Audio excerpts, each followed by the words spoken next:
자, 오늘은 마지막 저기로 금강경이 제 13분을 보시면 제 13분에 보면 이때 수보리께서 부처님에게 고하여 말씀하시되 세존이시여 당하명 차경 뭐라고 이름을 지으리까 이 경전을 우리들은 뭐라고 제목을 붙여서 이 경전을 늘 봉지 받들어 지니는 게 좋겠습니까? 라고 묻는 장면이 나와요. 이거는 보통 초기 경전의 스타일로 보자면 경전의 맨 끝에 끝날 때 이 경전을 뭐라고 이름하리오리까 하오리까 라고 하는 대목이 나오는 거거든요. 근데 여기는 제 13분에 이렇게 나오잖아요. 그래서 보통 이렇게 연구하는 사람들 말이 제 13분에서 일단 끝났다라고 이렇게 얘기를 합니다. 보통 이러한 내용은 이 제목을 뭐라고 하는 게 좋겠습니까? 라고 하는 것으로 봐서는 이것이 1분이 끝나고 다시 뒤에 부분은 사실은 그를 변주, 다시 다른 관점에서 또 다시 설명하는 것으로 시작되는 것이 맞다. 금강경의 내용의 구성이 그렇다라고 보기 때문에 제일 중요한 내용은 1부에서 끝났다는 걸 이렇게 해가지고. 그래서 이거를 보면 알 수 있고, 그 뒤에 보면은 나중에 수보리가 눈물 콧물 흘리고 하는 대목이 나와요. 이 대목도 사실은 끝나는 거죠. 이렇게 너무나 감격해서 수보리가 참으로 휘한 고마운 경전입니다라고 자기 느낌을 얘기하는 대목도 마찬가지로 이렇게 끝나는 대목에 보통 사용되는 표현들입니다. 그래서 제가 여러분들한테 끝에까지 다 안 하더라도 제 1분에서 대부분 이렇게 해서 끝나는 것이 원래 내용이다 이렇게 이해하시면 돼요. 그래서 그거를 약간 보충하기 위해서 개송 3가지를 대표적으로 외우면 그 3가지가 거의 동일한 내용으로 동일한 메시지를 전하고 있다는 것을 보면 이 주된 내용은 메시지는 제 1분에서 앞에서 다 나왔구나라고 하는 것을 이해하실 수 있을 거예요. 그래서 오늘은 여러분들하고 개송에 대한 이야기를 여러분들 하면서 정리를 할까 하는데 개송을 하기 전에 약간 에피소드가 하나 있는 게 뭐가 있냐면 여러분에게 소개해드릴 만한 에피소드는 지난주 한 2주 전쯤에 저희 미룡사에 있는 스님들이 통도사 쪽에 조그만 별장을 가지고 있는 신도가 초청을 해가지고 거기 가서 점심을 먹은 적이 있어요.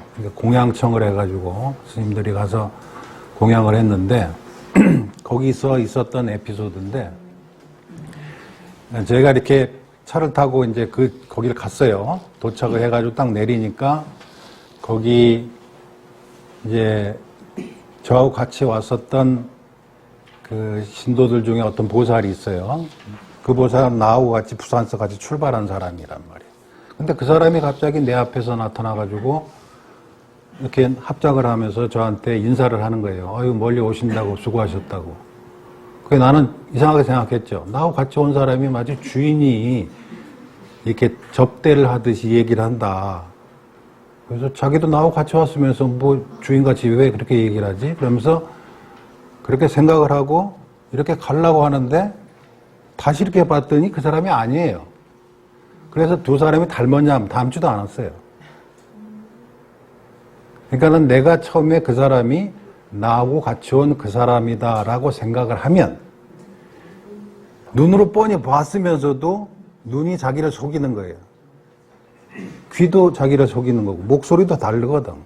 얼굴도 다르고 목소리도 다른데 내가 저 보살이 나한테 왜 저 보살이구나라고 판단을 해버리면 내 눈과 귀가 나의 판단에 복속되는 거예요.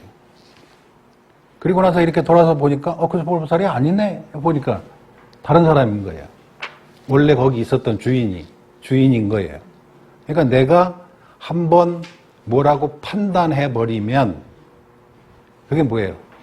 내가 상을 갖고 있게 되면 그 상에 의해서 모든 것이 복속돼요. 눈도 거기에 따라서 하게, 귀도 거기에 따라서 해요. 주인의 판단에 거부하는 감각이 동원되지 않아요. 그러니까 이걸 뻔히 이렇게 보는 거예요. 눈으로 보니까 눈이 있어가지고 거짓말을 하는 거예요. 이 눈이 이게 아무 의미가 없는 거예요. 이 눈이. 귀도 마찬가지고, 생각도 마찬가지고, 처음에 가졌던 마음이 정한 바를 감각기관이 따라오는 거단 말이에요. 근데 우리는 어떻게 생각해요? 감각기관으로 보고 판단한다고 생각한다, 이 말이에요. 그렇죠? 내가 눈으로 보고 귀로 듣고 그리고 나서 판단한다. 따라서 이것은 합리적이고 객관적이다. 라고 나 자신을 기만시킨다, 이 말이에요. 지난번에 설명드린 것 같이 인간의 의식은 그 얘기 했잖아요. 이게 예전에 나왔던 얘기인데 브레인 스토리라고 하는 영국에서 다큐멘터리 한번 했었던 얘기 있는데 사람이 이렇게 초침이 시계를 보고 초침이 12에 딱 오면 내가 이 버튼을 눌러야지라고 마음을 먹는단 말이에요. 딱 누른단 말이에요. 그러면 초침이 12까지 딱 가는 거 보고 눌러야지 먼저 생각하고 그 다음에 이게 근육을 움직여가지고 손가락을 눌렀단 말이에요. 그럼 순서상으로 해야겠다는 판단이 먼저 들고 그 다음에 근육이 나중에 움직이잖아요. 그래서 이거를 센서를 통해서 두뇌에 그러니까는 판단할 때 활성화되는 부분과 근육을 움직이게 하는 부분을 센서를 통해서 데이터를 이렇게 기록을 해 놓으면 정반대의 결과가 나타난다는 거예요. 이게 먼저 나온다는 거예요. 누르고 내가 눌러야지 생각이 나중에 그러니까 시간차가 있다는 거예요. 우리는 당연히 눌러야지 생각하고 그 생각에 의해서 근육이 움직였다. 즉 주인이 있다. 나라고 하는 주인이 있어서 뭐뭐 해야지 라고 하면 모든 근육들이 신하들처럼 왕의 명령을 따르는 신하들처럼 움직인다 라고 믿게 만드는 시스템이라는 거예요.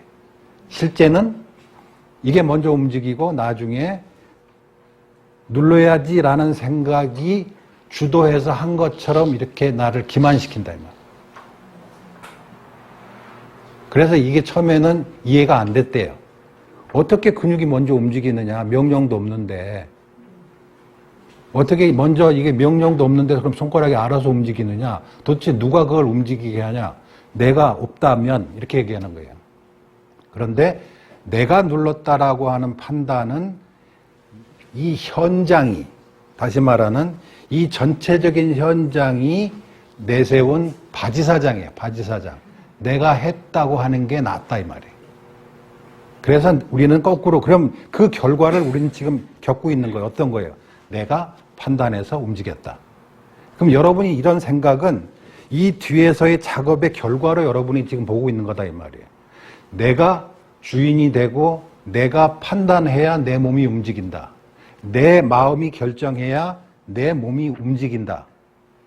라는 체계를 원하고 그 결과로 나타난 거를 우리가 지금 느끼고 있다 이 말이에요.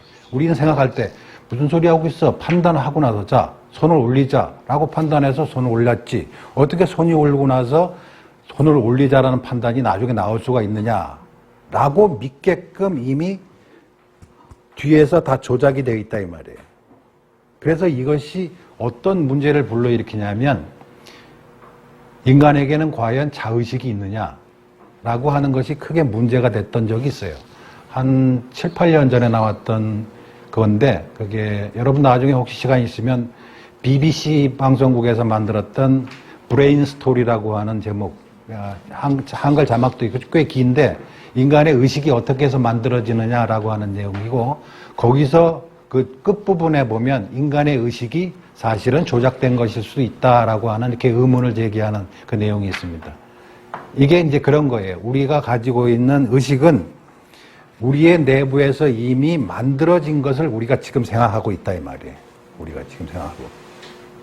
그러니까는 지난번에 비유를 들어서 다시 한번 설명하면 우리가 지금 눈으로 보고 귀로 듣고 머릿속으로 생각하는 것은 9시 뉴스에 나오는 장면들이고 그 훨씬 이전에 우리 머릿속에서 편집회의를 다 했다 이 말이죠. 우리 머릿속에서 편집회의를 한 것을 우리가 지금 보고 우리가 듣고 지금 생각한다 이 말이에요. 그러니까 보고 듣고 생각하는 이 모든 기능들은 이미 나라고 하는 자의식, 거짓, 거짓 주인에 의해서 편집되어진 내용만이 나라고 하는 것을 확증시킬 수 있는 보충 자료로서, 보충 증거로서 계속 일어난다 이 말이에요. 내가 있다는 것을 입증시킨다는 거예요. 거꾸로. 내가 없는데. 자, 그래서 그런 것을, 그 틈바구니를 찾아내서 그것이 아니고 내가 지금 보고 있는 것이 편집회의를 통해서 보여진 것이구나 라고 인정하는 것을 9시 뉴스를 보는 사람이, 편집회의를 일어나고 있었다는 사실을 알지 못하는 사람이 어떻게 내 눈에 보여지고 내 귀에 들려지고 내 머릿속에 의해서 생각되어지는 것을 의심할 수 있겠느냐 이 말이에요. 의심하기 어렵죠. 편집회의를 하는 걸 본 적이 없는데. 그래서 거꾸로 하는 거예요. 당신이 보고 있는 것은 편집회의를 통해서 했을지도 모른다라는 생각을 한번 해봐라. 왜? 지금 바로 알 수 있는 건 아니기 때문에. 그래서 금강경에서 얘기하는 게 뭐예요? 일체 보여지는 상이 아닐 수도 있다라고 한번 생각해봐라 라고 하는 거예요. 왜? 우리는 상이라고 하는 것이 실제한다라고 밖에 믿을 수 없는 이미 결정되어 있는 최종 결과로서의 이 감각을 사용할 수밖에 없는 입장이라 이 말이죠. 그러니까 우리가 이 뒤를 거꾸로 반추해서 생각한다는 것은 쉽지는 않다 이 말이에요. 그런데 빈틈이 있다 이 말이에요. 왜? 조금 전에 내가 에피소드 했던 것 같이 이런 경험이 한 번씩 있다 보면 이거 믿을 게 못 되네 라고 하는 경험을 한 번씩 하게 되면 자신의 경험을 믿지 않게 되는 그 틈이 생긴다 이 말이에요. 그렇죠? 그래 우리는 근데 지금 우리는 계속 뭐 하는 거예요? 자기가 보는 것은 객관적으로 있는 것을 자기 눈이 보고 있다라고 생각한다 이 말이에요. 한 번도 경험하지 못했던 사람은. 그러나 저는 경험을 했기 때문에 바로 저 같은 케이스를 보자면 눈이라는 게 거짓말한다는 것을 경험을 했기 때문에 보고 있지만 사실인 것처럼 보여지지만 아닐 수도 있어라는 의심을 할 수 있는 틈이 생긴다 이 말이에요. 그렇죠? 이 틈을 비집고 들어가서 그거를 파괴하는 거예요. 그래서 상이 아닐 수도 있다. 내가 편집한 것일 수도 있다라는 것을 경험을 통해서 이렇게 통찰하는 거예요. 꿰뚫어 본다 이 말이에요. 아셨죠? 그렇게 하는 방법 외에는 여러분들이 너무나 철석같이 믿고 있기 때문에 객관적인 사실이라고 적이 있기 때문에 내가 본다라고 생각을 한다 이 말이에요. 있기 때문에. 그런데 지난번 얘기했죠? 웅덩이를 쳐다보는 순간에 있는 거지 쳐다보기 전부터 있었던 건 아니거든. 개의 그림자는.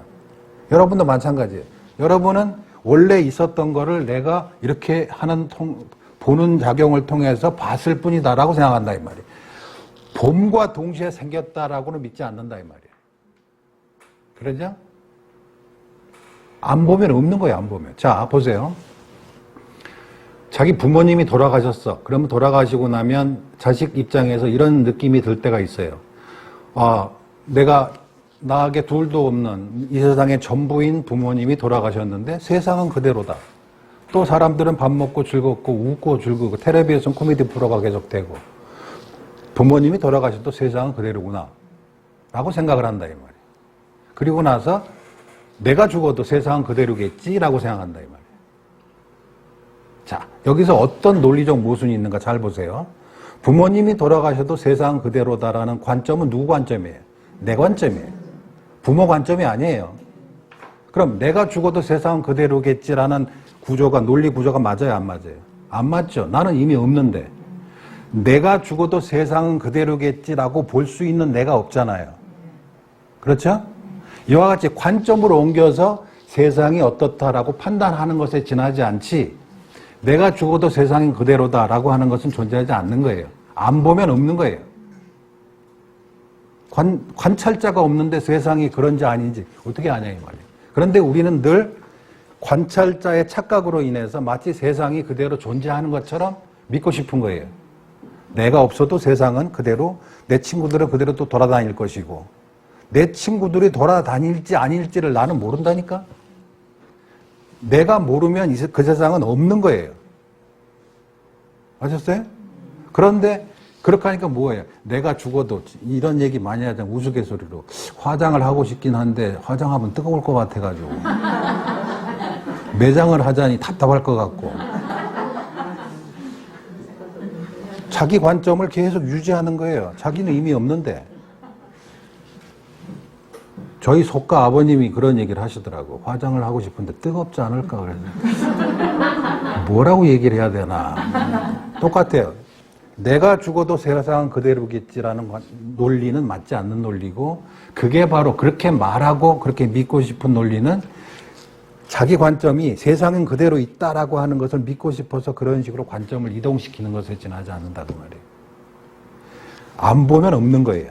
물웅덩이에 원래부터 개의 그림자가 있었던 것이 아니다 이 말이에요. 보면서 생긴다 이 말이에요. 자, 여러분도 나라는 의식은 보면서 혹은 생각하면서 생기는 거예요. 원래 내가 있었던 것이 아니라 물에 비춰보면서 개의 그림자가 보이듯이 여러분이 나라는 생각을 일으키는 순간에 나라는 의식이 일어나는 거지 원래 내가 있었던 게 아니다 그 말이에요. 아셨어요? 이게 현장의 나와 상으로서의 나의 차이다 이 말이에요. 여러분이 거울을 보면서 혹은 여러분의 의식 속에 내꺼, 나라는 생각이 비춰질 때 나라고 하는 의식이 생기는 거지 원래 나라는 의식이, 나라는 주체가 원래 나에게 있었던 게 아니다 그 말이에요. 그냥 가던 길 가면 되는 거예요. 그런데 비춰보는 거예요. 비춰보고 나서 이게 나다라고 하면서 꼭 그렇게 되면 왜 그런 얘기를 하느냐 하면 그렇게 함으로부터 주인이 바뀌는 거잖아요. 내 의식 속에 비춰진 그 허상으로서의 내가 주인이 돼버리잖아요. 무슨 말이에요? 나의 체면, 내가 이래 하는데 나를 우습게 알다니 라고 하는 것은 모두 어디서 일어나는 거예요? 내 의식상에 비춰진 허상으로서의 나의 내가 가지고 있는 그것도 그 고난을 누가 주는 거예요? 내가 주는 거예요. 저게 나다라고 인정을 해주니까 그게 나 노릇을 하는 거잖아요. 개가 웅덩이에 비친 그림자를 보고 자기라고 생각하니까 짖기 시작하고 그 동작들을 다 자기가 제공하는 거잖아요. 물에 비친 동작들은. 똑같이 여러분들도 이게 나다라는 생각, 이건 나의 것이다, 이것은 내 생각이고 나의 체면이고 이게 나의 모습이다라는 것을 여러분이 인정해주면 그때부터 그 바지사장이 실권을 갖게 된다 이 말이에요. 여러분에 의해서. 그래서 거꾸로 그 사람이 주인이 돼가지고 여러분을 통제한다 이 말이에요. 아셨죠?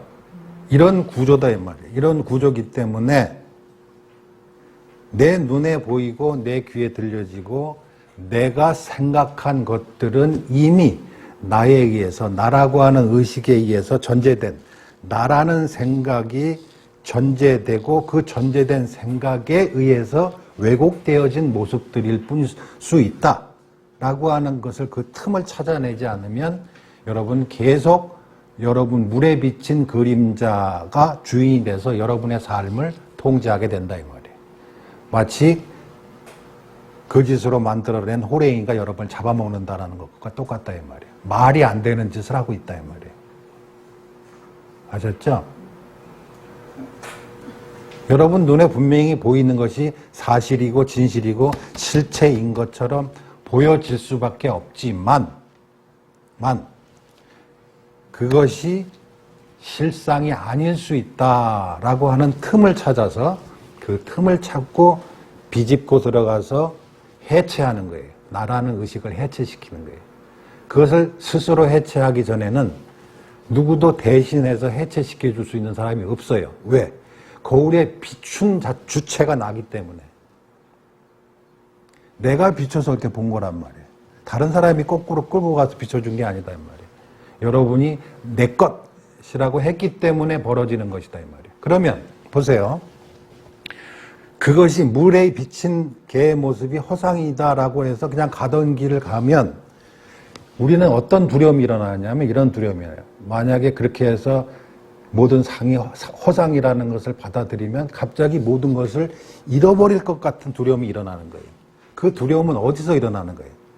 나라는 생각이 갖고 있는 생각이 일으키는 두려움이에요. 그 허상이에요. 두려움도 허상이에요. 두려움도. 중요한 거는 얻을 수 없을 뿐만 아니라 잃을 것도 없는 거예요. 원래부터 내 게 아니기 때문에. 공포, 두려움, 이것도 허상이에요. 죽음에 대한 공포, 이거 허상이에요. 왜 허상이에요? 한 번도 안 죽어봤거든.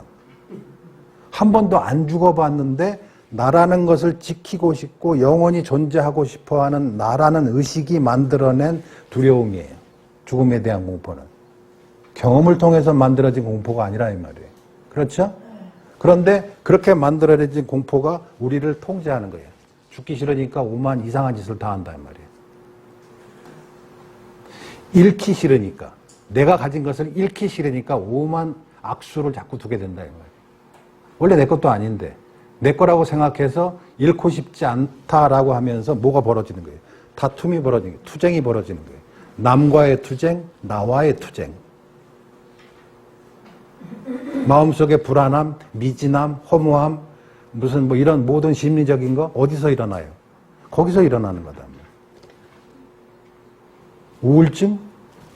내가 있으니까 우울증도 있지. 내가 없는데 우울증이 어디 있어?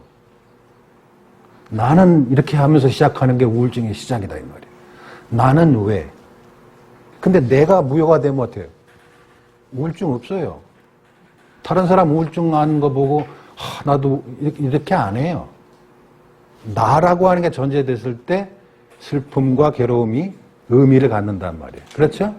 근데 나라는 것이 실체하는 게 아니라 물에 비친, 웅덩이에 비친 그림자다라고 한다면, 그것을 안다면 그 뒤에 일어나는 즐거운 괴로움들이 의미가 있냐 이 말이에요. 그런데 우리는 그렇게 생각을 하면 잃어버릴 것에 대한 두려움을 일으킨다 이 말이에요.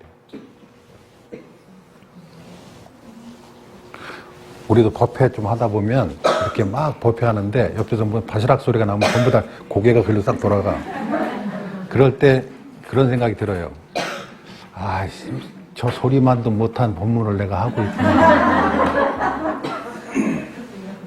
집중하기 쉽지 않아요. 그러니까 억지로라도 이걸 따라가야지. 따라가서 놓쳤더라도 또 다음에 또 쫓아가란 말이에요. 근데 포기를 해버리면 저쪽으로 신경을 써버린다 이 말이에요. 포기하지 마세요. 조금이라도 집중해서. 자, 그래서 우리가 가지고 있는 나라는 생각은 마치 물에 비친 개의 모습과 똑같은 것이고 그것을 내가 인정해 줌으로써 내가 그것에 복속되어진다 라는 것을 지금은 알 수 없지만 그럴 수도 있다라고 하는 생각으로 의심하기 시작하면 비로소 나 자신이 속지 않게 되고 일으킨 나의 판단에 의해서 내가 일으킨 판단에 내가 권위를 계속 주지 않게 된다 이 말이야. 내가 그렇게 내 눈에 그렇게 보였을 뿐일 수도 있다라고 하게 된다 이 말이야. 내 것을 움켜쥐지 않는다 이 말이야. 내가 이러이러한 상황에 있기 때문에 저게 저렇게 판단되었을 수도 있다라고 하면서 나의 욕망을 확장시키지 않는 거예요.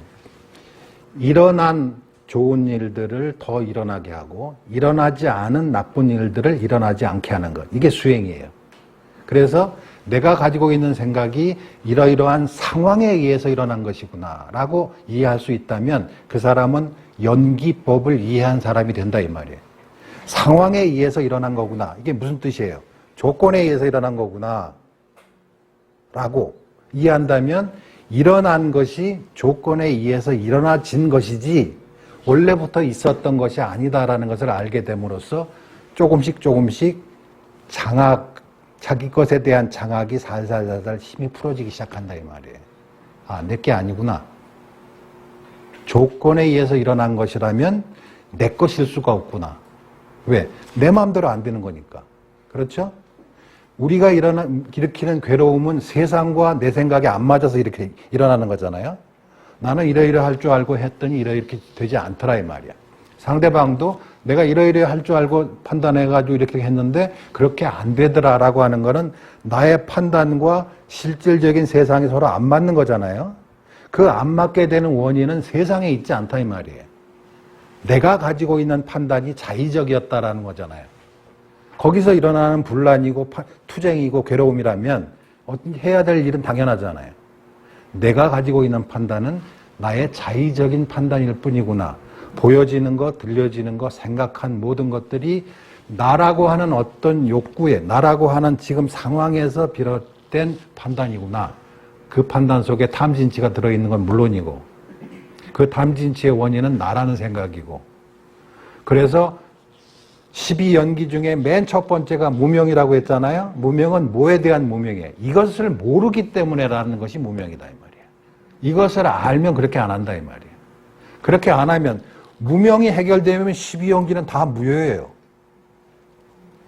아셨죠? 내가 본 것을 믿지 않고 내가 본 것이 나의 욕구에 의해서 그렇게 보여진 것뿐이다라고 해버리면 12연기의 무명으로 비롯되는 다른 모든 과정들이 다 무효가 되는 거예요. 자, 생각해 보세요. 자, 이렇게 진리를 파악하고 나면 나는 얻을 것이 없지만 잃을 것도 없게 돼요. 다시 말해서 이제까지 갖고 있었던 두려움도 의미가 없어지는 거예요. 두려움도 해결되는 거예요. 아셨어요? 두려움이 해결되는데, 죽음에 대한 두려움이 해결되는데 해결하지 못할 일들이 뭐가 있냐 이 말이에요. 생각해 보세요. 죽음에 대한 두려움을 여러분이 해결했다고 하면 여러분이 이 세상에 가질 수 있는 두려움이 뭐가 있겠어요? 아무것도 없어요. 이 생각은 제가 중학교 1학년 때 처음에 했던 생각이에요. 중학교 1학년 때 영어 콘사이스 뒤에 그때 민중서관이라고 하는 영어 콘사이스 있었어요. 있었죠? 그 맨 뒤에다가 이 대목을 써놨었어요, 내가. 살고 죽음에 대한 두려움만 없다면 나머지 두려움은 두려움이 아니다. 그래서 이거를 나중에 출가하고 나서 찾아보니까 복구경에 있는 얘기예요. 그때는 몰랐었어요. 이렇게 출가의 인연이 이렇게 깊고도 멀리 있었던 모양이에요. 지금 생각하니까. 그래서 그때도 제 생각에 죽음에 대한 공포를 한번 느꼈던 적이 있었던 것 같아요. 여러분들도 그런 거 있었잖아요. 죽음을 한번 처음 생각했을 때 갑자기 뭐 세상이 껌껌해지고 막 가슴이 답답해지고 무서웠던 경험을 한 번씩 한 적이 있을 거예요. 저도 그게 아마 대부분 국민학교 6학년이나 중학교 1학년 그 당시였던 것 같아요. 근데 어떻게 해서 그 구절을 제가 어디서 주워 들었는 모양이에요. 그래서 그것이 저에게 큰 답이 됐기 때문에 써놨겠지. 그 콘사이스 맨 뒤에다가 그렇게 써놓았는데 어디서 그걸 봤는지는 모르고 써놨던 거를 제가 나중에 출가하고 짐 정리할 때 보고 알았어요. 아, 그러니까 연도를 보니까 중학교 1학년이더라고. 서울 남강중학교 뭐 몇 학년 몇 반 이렇게 써놨더라고. 그래서 그 믿음은 지금도 있어요. 살고 죽는 것에 대한 두려움만 없다면 나머지 두려움이 아니다 이 말이에요. 그러면 살고 죽음, 특히 죽음에 대한 두려움은 뭐가 전제돼야 되는 거예요? 내가 있을 때 죽음의 두려움이 의미가 있다 이 말이에요. 그런데 나라고 하는 것이 의미가 없는 줄을 내가 납득했다면 죽음에 대한 두려움은 무효가 되는 거예요. 아셨죠? 뭘 해야 될지 이제 아셨죠? 뭘 해야 돼요? 다른 거 아무리 피해봐야 소용없어요. 나라고 하는 의식이 거짓임을 알면 죽음에 대한 두려움은 사라지는 거예요. 아셨죠? 그렇게 죽음의 두려움이 사라진 사람이 우리가 눈에 보일 때, 그렇게 죽음의 두려움을 해결한 사람은 모양도 달라야 되고, 뭐 사는 모습도 틀리고, 이렇게 표가 날 것 같이, 나야 될 것 같이 생각이 들어요. 표 안 나요. 부처님이 표가 났나? 표 안 나요. 부처님을 못 알아봤던 사람들이 숱하게 많았었어요. 당시에도. 얼굴 모습에 해탈한 사람의 표시가 있는 것은 아니다 이 말이에요. 그럼 여러분도 마찬가지예요. 여러분이 마음의 평온을 얻고 나라는 의식이 헛된 것임을 알아서 죽음에 대한 공포로부터 벗어났다고 해서 여러분 얼굴에 변화가 있느냐? 없어요. 여러분 통장에 뭐 잔고가 변화가 있느냐? 그것도 아니에요. 여러분이 누굴 알아보고 말하고 느끼고 하는 것에 무슨 장애가 생겼느냐? 아니에요. 그대로예요. 그대로되 나라고 하는 것이 헛됨을 알고 그것에 매이지 않는 자의 삶을 사는 거예요. 여러분 속에서 똑같이. 근데 그런 사람은 원래부터 태어날 때부터 틀리다라는 생각을 하고 싶어 해요. 나하고 종자가 다르다고. 그거는 부처님이니까 그러겠지. 왜? 하기 싫다 그 말이에요. 하기 싫으니까 별종을 만들어버리는 거예요, 부처님을. 그래서 부처님을 별종으로 여기고, 그게 어떤 식으로 하냐? 부처님을 막 찬탄하는 거예요. 부처님은 이렇게 훌륭하시고, 우리하고 다르고라고 하는 놈의 그 속내는 뭐예요? 하기 싫은 거예요. 자기하고 똑같고, 너도 할 수 있다라고 하는 거를 거부하는 거다, 이 말이에요. 그거는 존경심이 아니에요. 부처님께서 마지막 돌아가실 임종 때 구시나라라고 하는 곳에서 옆으로 누우셨단 말이에요. 누웠는데 옆에 누우셔가지고 있는데 그 나무가 사라나무란 말이에요. 사라나무라는 종류인데 막 꽃이 떨어지는 거예요. 그러니까 옆에 있던 사람들이 제자들이 이거 부처님이 돌아가시려고 하니까 때 아닌 때 꽃이 떨어지는구나라고 하면서 막 찬탄하는 거예요. 기적이 일어났다라고 하면서. 부처님이 뭐라 그랬지? 그런 짓 하지 마라. 나를 존경하는 방식은, 나를 존경하려면 때 아닌 때 꽃이 떨어졌다, 하늘에서 천상의 음악이 들리기 시작했다, 이런 거 하지 말고 내가 이제까지 했던 가르침의 내용을 잘 따라서 그대들 모두가 깨달은 자가 되는 것이 나를 존경하는 방식이다. 그런 거 하지 말라라고 하신 거예요. 당시에 부처님이. 한 사람이 이제 때 아닌 때 꽃이 떨어졌다, 와, 그러면 옆에서 우우하면서 뭐라 그러겠어요. 정말 그렇네. 그래도 어떤 사람이 또 음악 소리가 들리지도 않아? 그러면 들린다 그러면서 웅성웅성 하면서 부처님으로부터 점점 멀리 떨어지는 거예요, 제자들이. 나하고 다른 사람이야. 라고 하면서. 그러니까 부처님께서 그러지 마라. 다른 게 없다, 이 말이에요. 똑같이 태어나서 똑같은 감각기관을 가지고 열심히 노력하고 집중적으로 노력했기 때문에 이루어진 결과가 나지 종류가 틀린 게 아니다 그 말이에요. 여러분도 마찬가지예요. 수시로 우리 스스로를 맡고 있는 거는 공부를 안 하는 거는 공부를 안 하겠다라는 판단이 있었기 때문에 안 하는 거예요. 공부가 안 돼. 안 되기 때문에 안 되네 라고 판단해서 안 하는 거예요. 수행도 내가 굳이 거기까지 할 필요 있나라는 판단이 없이 그만두는 사람은 아무도 없다 이 말이에요. 금방 앞에 첫 번째 에피소드에 말씀드렸잖아요. 저 사람 누구네라고 하면 눈이 거짓말하고 귀가 거짓말하고 머리가 거짓말, 생각이 거짓말을 한다니까. 그거를 마치 내가 분명히 봤다니까 라고 하지 말라 이 말이에요. 더 이상. 아셨어요? 아셨어요 진짜로? 이제 알아야 돼요. 이제 시간 없어요.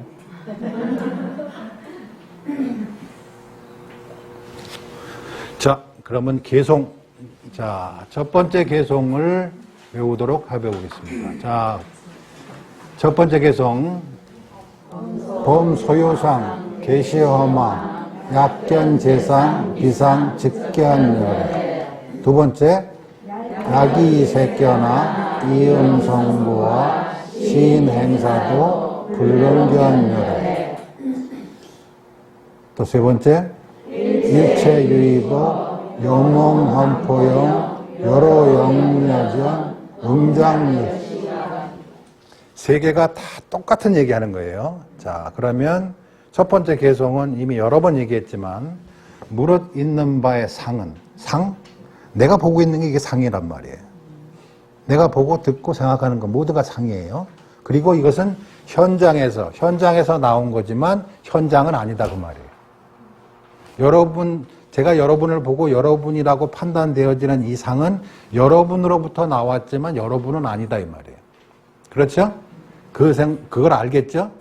그렇게 해서 언어라는 것도 똑같이 그와 똑같은 구조를 가지고 있다. 그렇게 편의에 의해서 해진 것이지 지도는 땅이 아니듯이 상은 그리고 언어는 실체가 아니다라는 것을 아시다 이 말이에요. 그것이 상이 아닌 줄을 알면 열애를 보려고 해서 보는 게 아니라 열애가 하나가 된다 이 말이에요. 그렇죠? 첫 번째는 이해하셨죠? 두 번째, 약이색견화. 만약에 무엇으로서 색으로서 나를 구하려고 한다면 나가 뭐야 진리나 열애나 뭐 그게 되겠죠. 내가 알고자 하는 바를 만약에 모양으로 구하려고 하거나 그 다음에 이음성구와 소리로서 말로서 혹은 소리로서 열애를 보려고 하거나 진리를 보려고 한다면 시인 행사도 이 사람은 행하는 것이다. 무엇을? 삿된 길을 행하는 것이다. 그 삿된 길이라는 게 뭐예요? 모든 사람이 자기가 보는 것이 맞다라고 생각하는 게 삿된 거다 이 말이야. 내가 보는 것은 있는 것을 본다라고 하는 게 이게 삿된 길이다 그 말이에요. 부처님 입장에서는 내가 봤다니까 라는 말 이것이 바로 삿된 길을 보는 것이다 그 말이에요. 그러니까 스스로 내가 보는 것은 내 위주로 나에 의해서 나라는 케이스에 의해서 보여지는 것에 지나지 않는다라고 받아들일 줄 알아야 된다 이 말이에요. 그래야 삿된 길을 행하되 삿된 길을 행하는 것이 아닌 것이 된다 이 말이에요. 맞죠? 야기세거나 이음성구와 시인 행사도 그렇게 그걸 고집하면 불능견 열애 못 본다 이 말이에요. 계속 내 위주로 내 견해를 집착하면 열애 못 본다 이 말이에요. 아셨죠? 두 번째. 세 번째. 일체 유의법. 자, 유의법이라고 하는 거예요.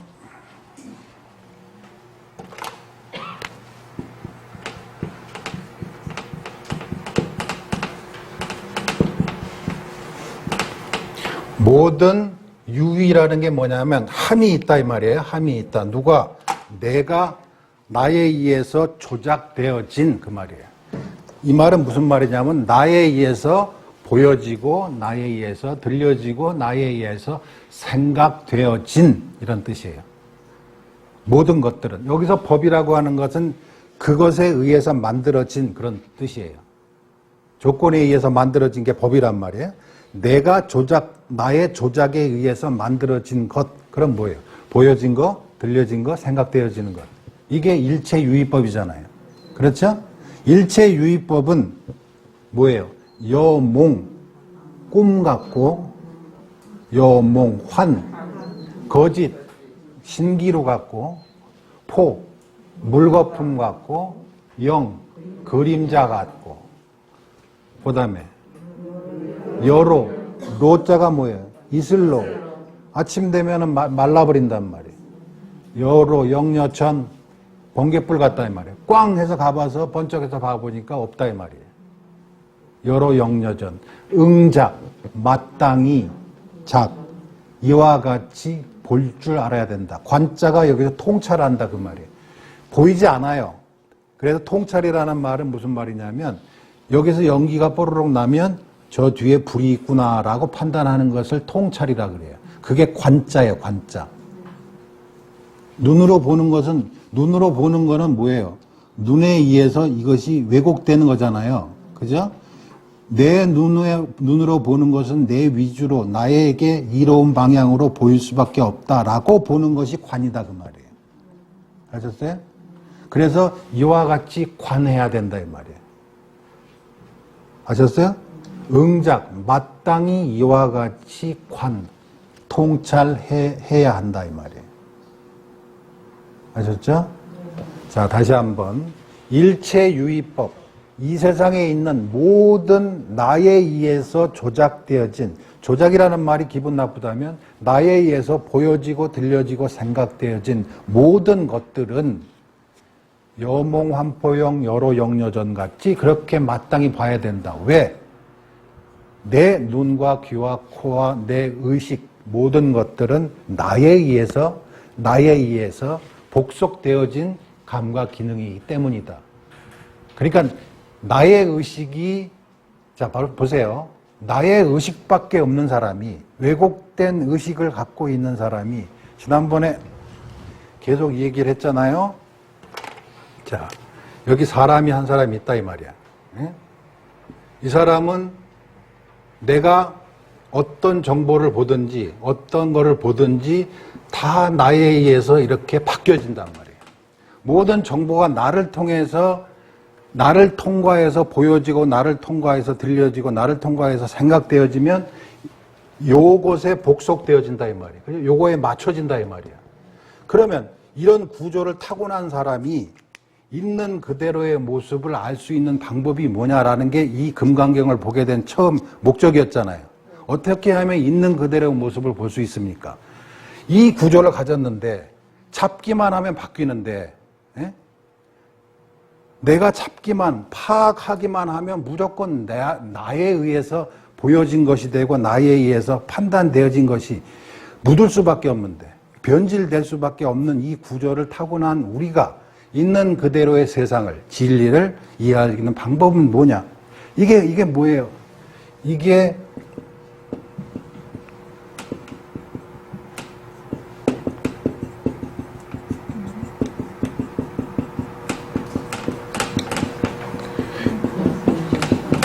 약견, 재상, 비상이잖아요.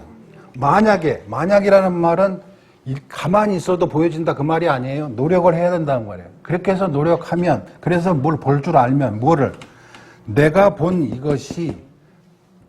이것이 아닌 줄을 내가 알면, 무슨 말인지 아셨죠? 이게 뭐예요? 나를 발로 시킨다, 발로. 나를 이렇게 커밍아웃 시킨다는 말이야. 내 자신에게. 내 눈에는 저게 저렇게 보이지만 저것은 내가 이러이러한 것을 있기 때문에 저렇게 보일 수밖에 없는 거야 라고 하여 자기에게서 일어난 판단을 신임하지 않는 거예요. 집착하지 않는 거다 이 말이에요. 저 사람이 훌륭한 사람인 것처럼 보이지만 그 판단을 일으킨 어떤 특정한 케이스 때문에 그렇다 그 말이에요. 그죠? 그래서 저 사람이 좋아 보이는 거예요.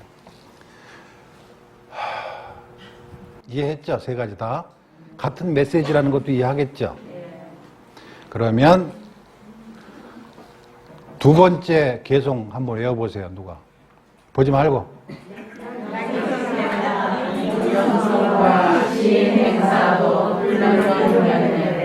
머릿속으로 무슨 내용인지 알겠죠? 그 다음에 세 번째.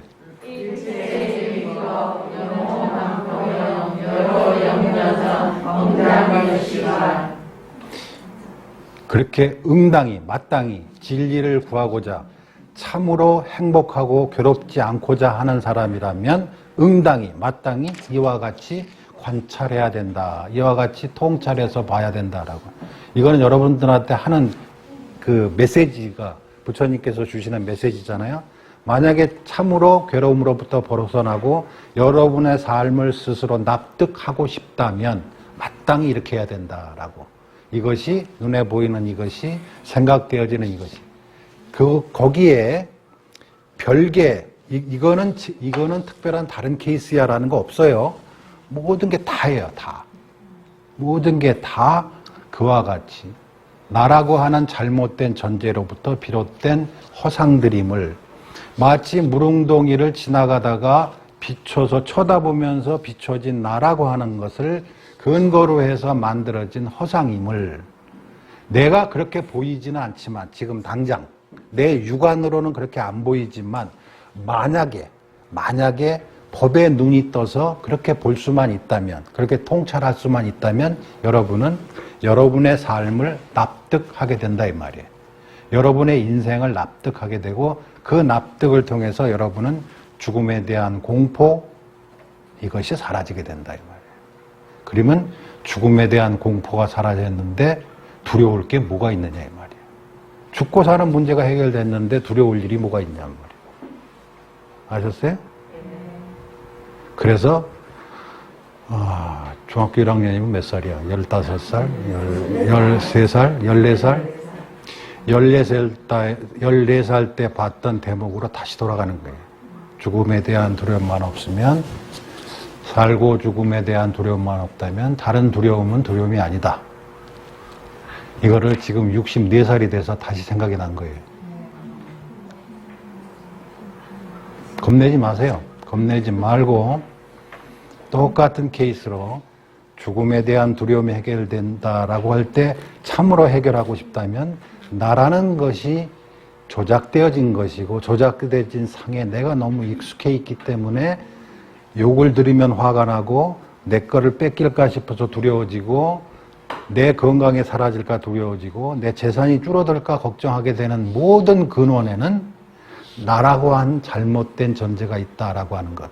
그 나라는 것이 실체가 없다는 것을 알아도 조금 더 나 자신에게서 없어지는 것이 없다는 것을 알게 돼야 된다는 거예요.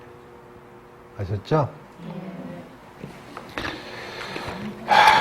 금강경을 여러분한테 처음 말씀드릴 때 분명히 제가 말씀드렸어요. 이것은 신기한 일이 벌어지는 저 개인의 경험으로 봐서도 굉장히 신기한 일이 벌어졌던 경전이었고 그 경전에서 얻었던 경험을 제가 28살 때 경험했던 그 내용을, 그 경험을 여러분한테 전달하기 위해서 일부러 금강경을 전달했어요. 소천 스님의. 근데 얼마나 됐는지, 얼마나 전달이 되는지는 모르겠지만 모르죠. 저도 여러분이 보이는 게 틀리니까. 하여튼 전달이 잘 됐으면 좋겠어요. 그래서 원강 스님이 그 남겨준 교훈 중에 하나가 뭔지 아세요? 이 세상에 항상 있는 것은 없다라는 거. 그게 어떤 법문보다 몸으로 보여준 법문이었어요. 원강 스님이 그렇게 일찍 갈 줄 누가 알았어? 아, 항상 있을 수 있는 게 아니구나라는 것을 알게 해줬다는 뜻에서 원강 스님이 여러분한테 준 선물이에요. 이 세상에 항상 한 것은 없다라는 것을 여러분에게 몸으로 직접 전해준 거라고 생각을 해요, 저는. 잘 받으세요, 여러분도 그 경험을. 그리고 두려워하지 말고 겁내지 마세요. 겁낼 거 없다고. 꿈 같아요, 꿈. 지나보면.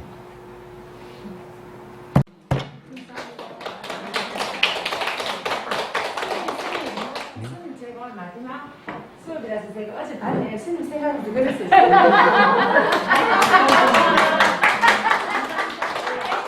예쁘지? 스님을 조금 더 귀엽게 만든 그런.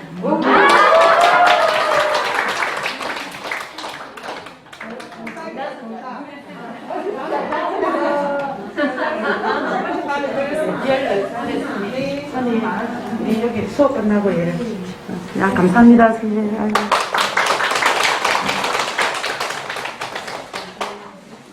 만약에 좋으면 부채로